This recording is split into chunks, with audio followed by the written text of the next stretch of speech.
ఈరోజు వారం వారం రివ్యూ చేసుకుంటున్న విషయం మీ అందరికీ తెలుసు.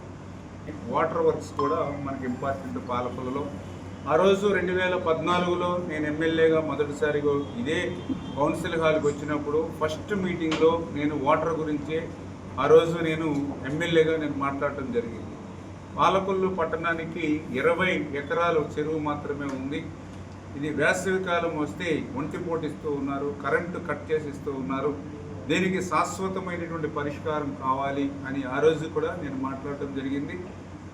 దానికి రెండు ప్రత్యామ్నాయాలు. ఒకటి, ఎక్కడైనా 30, 40, 50 ఎకరాలు ఎక్కడైనా తీసుకుని ఒక రెండవ చెరువు ప్యారలల్గా డెవలప్ చేయడం ఒకటి మార్గం. లేదు, ఆ 40, 50 ఎకరాలు ఒక చోట రావాలని అంటే అక్కడ కోర్టులు కానీ ఇతరత్ర వాటి వల్ల అక్కడ ఎక్కడ కూడా మనం ల్యాండ్ ఎక్విజిషన్ చేయలేనటువంటి స్థితిలో దానికి ప్రత్యామ్నాయంగా రెండవది, విద్యేశ్వరం నుంచి డైరెక్ట్గా పైప్ లైన్ వేసుకుని ఆ పైప్ లైన్ ద్వారా మన ట్యాంకులోకి 24 గంటలు 365 రోజులు కూడా నీళ్లు తీసుకోవాలి. ఇందులో ఆ సెకండ్ పాలసీ, ఎందుకంటే దీనివల్ల 2 బెనిఫిట్స్. మనకి 24 గంటలు వస్తుంది, 365 రోజులు కూడా విత్ సమ్మర్ మే నెలలో కూడా మనకు వాటర్ వస్తుంది విద్యేశ్వరం నుంచి. నెంబర్ 2, కలుషితం లేనిటువంటి నీరు వస్తుంది. ఎందుకంటే ఈరోజు కాలువలోను, పిల్ల కాలువలోను, బోధుల్లోనూ ఎక్కడ చూసినా ఏ జంతువు చనిపోయినా ఆ కలేబారాలన్నీ కుక్కల దగ్గర నుంచి, కోళ్ళ దగ్గర నుంచి, పశువుల దగ్గర నుంచి కాలువల్లోకి గంటేస్తారు.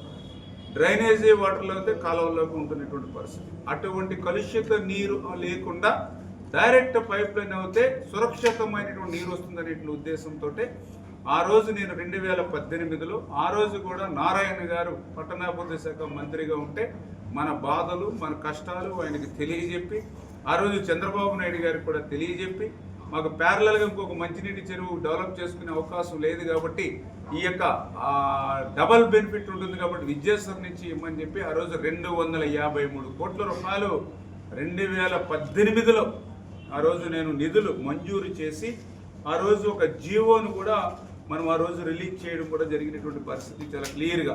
18/12/2018 జీవో నెంబర్ వచ్చి 406 406 జీవో నెంబరు 18/12/2018.